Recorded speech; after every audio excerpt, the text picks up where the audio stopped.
হাম আক্রান্তদের মধ্যে যারা হাসপাতাল থেকে রিলিজ হচ্ছেন এবং পরে তাদের প্রয়োজন এখন পুষ্টিকর খাবারের।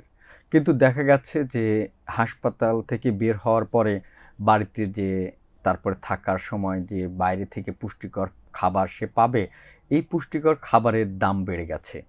এসব নিয়ে প্রতিবেদন করেছেন আমার সহকর্মী আলামিন সাদমান।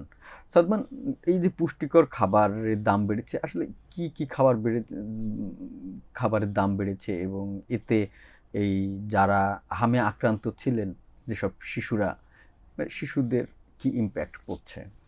দেখুন আসলে হাম যেটা করে, হাম হচ্ছে আমাদের শরীরের মানে যে শিশুরই হয় বা বড় অনেক রেয়ারলি হয়, যাই হোক তাদের হচ্ছে ভিটামিন এর স্টোরেজটা হচ্ছে কমিয়ে দেয় এবং যে তাদের ইমিউন সিস্টেমটা সেটাকে দুর্বল করে ফেলে। তো তাদের হাম যখন ছেড়ে যায়, তারা হাম থেকে যখন ছেড়ে ওঠেন তখন অনেক বড় একটা ফেজ হচ্ছে রিকভারি। সেই রিকভারির জন্য প্রয়োজন হচ্ছে ভিটামিন এ, ভিটামিন সি যুক্ত খাবার এবং বিভিন্ন স্বাস্থ্যকর খাবার। তো সেখানে দেখা গিয়েছে যে এই ভিটামিন এ এবং ভিটামিন সি যেগুলোতে থাকে, বিশেষ করে যদি আমি ডিমের দামের কথা বলি, ডিমের দাম বেড়েছে। আগে 40 টাকা হালি ছিল, এখন 45 টাকা হালি। তো ডজনে প্রায় হচ্ছে 15 টাকা এবং কিছু জায়গা ভেদে 20 টাকাও বেড়েছে। এছাড়া বিভিন্ন সবজি, শাক সবজি জাতীয় জিনিসপত্র কারণ বাজার ঘুরেই দেখা গিয়েছে যে প্রায় 90 ভাগ হচ্ছে যেই সবজি, সেই শাক সবজি সেগুলোর দাম 5 টাকা 10 টাকা থেকে শুরু করে 20 থেকে 30 টাকা পর্যন্ত কেজিতে বেড়েছে। তো দেখা গিয়েছে যে এই ইম্প্যাক্ট আসলে পড়েছে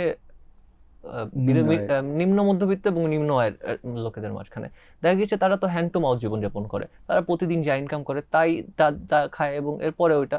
তো ইতিমধ্যে দেখা গেছে তাদের সাথে কথা বলে দেখা গিয়েছে তাদের যে বাচ্চারা হামে আক্রান্ত ছিলেন, তাদের পিছনে কিন্তু ইতিমধ্যে তাদের অনেক টাকা খরচ হয়ে গেছে। যেমন আমি আমার যে যার সাথে এই প্রতিবেদনে কথা বলছি, তিনি বলেছেন তার অন্তত 5,000 টাকা হচ্ছে খরচ হয়ে গিয়েছে। তিনি কিন্তু মেডিকেলে ভর্তি করানোর পরের কথা বলেনি, মেডিকেলে ভর্তি করানোর সময়ের কথাই বলেছেন। তো যখন তিনি ফিরে আসছেন, তিনি বলছেন যে আমি কিছুদিন আগেও, মানে আমি একদম এক্স্যাক্টলি যদি কোট করি, তিনি আমাকে বলছেন যে আগের দিনে দেখা যেত যে বাচ্চাটাকে 2টা ডিম খাওয়াতাম, এখন ডিম খাওয়াচ্ছি একটা। তো আপনি যদি দেখেন এই স্বাস্থ্যকর খাবারের যে ইনটেকটা, এখানে কিন্তু ডিমেরটা হাফ হয়ে গিয়েছে এবং এটার ইম্প্যাক্টটা কিন্তু প্রায় নিত্য প্রয়োজনীয় সব দ্রব্যেই। তো এই ক্ষেত্রে দেখা যাচ্ছে যে এই যে হার্ড হিটিং যেই লাইফস্টাইল তাদের, যে বিভিন্ন বিশেষজ্ঞের সাথে কথা বলেছি, বিভিন্ন পুষ্টি বিশেষজ্ঞর সাথে কথা বলেছি, পাবলিক হেলথ এক্সপার্টের সাথে কথা পুষ্টি বলেছি। বিশেষজ্ঞরা কি বলছেন?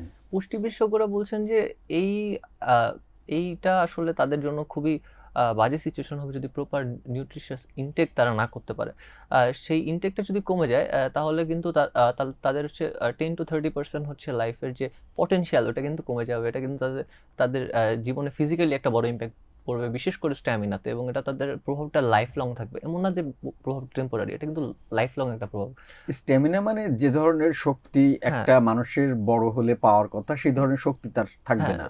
অনেক কমে যাবে। হুম। কারণ মিজল যেটা করে, হামের কারণে হচ্ছে বাচ্চাদের যেই ইমিউন সিস্টেমটা সেটা একদম দুর্বল হয়ে যায়, এবং যদি রিকভারি এটার খারাপ হয় তাহলে এটার জন্য লং লাস্ট এফেক্ট হতে পারে। পাবলিক হেলথ এক্সপার্টরা বলছেন যে এটার কারণে তাদের ভিটামিন এ ডেফিসিয়েন্সির কারণে যদি তারা প্রপার ইনটেক গ্রহণ না করে, তাহলে কিন্তু তাদের সামনে রাত কানা, তাদের ডায়রিয়া সহ, নিউমোনিয়া সহ বিভিন্ন রোগ হতে পারে, এবং সামনে কিন্তু ডেঙ্গু সিজন আসছে। তো ওইটার ব্যাপারে বিশেষভাবে সতর্ক করেছেন বিশেষজ্ঞরা।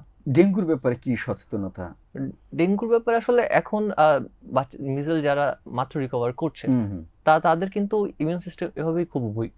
তো হুম। যদি তাদের ডেঙ্গু হয়, এবং আমরা যেই এরিয়াগুলো ভিজিট করেছি, বিশেষত করাইল বস্তির কথা যদি বলি, সেখানে কিন্তু মশার প্রাদুর্ভাব খুব বেশি। তো ডেঙ্গু হলে কিন্তু ওখানে ইম্প্যাক্টটা মারাত্মক হবে, এবং করাইলে গিয়ে দেখেছি যে বেশিরভাগ শিশুরই হচ্ছে হাম হয়েছিল, এবং হাম থেকে হয়তো সেরে উঠছেন, হুম, হুম। নয়তো হাসপাতাল থেকে চিকিৎসা গ্রহণ করছেন। নয়তো হাসপাতালে যাওয়ার যদি আর্থিক সামর্থ্য না থাকে, তাহলে তারা কিন্তু বাসায় বসেই তাদের যেই ভিজিট করতে যে ডাক্তাররা আসেন, বিশেষ করে কলার হাসপাতালের একজনের কথা শুনেছি, তো তারা বিভিন্নভাবে ওষুধ দিচ্ছেন, ওষুধ সাজেস্ট করছেন।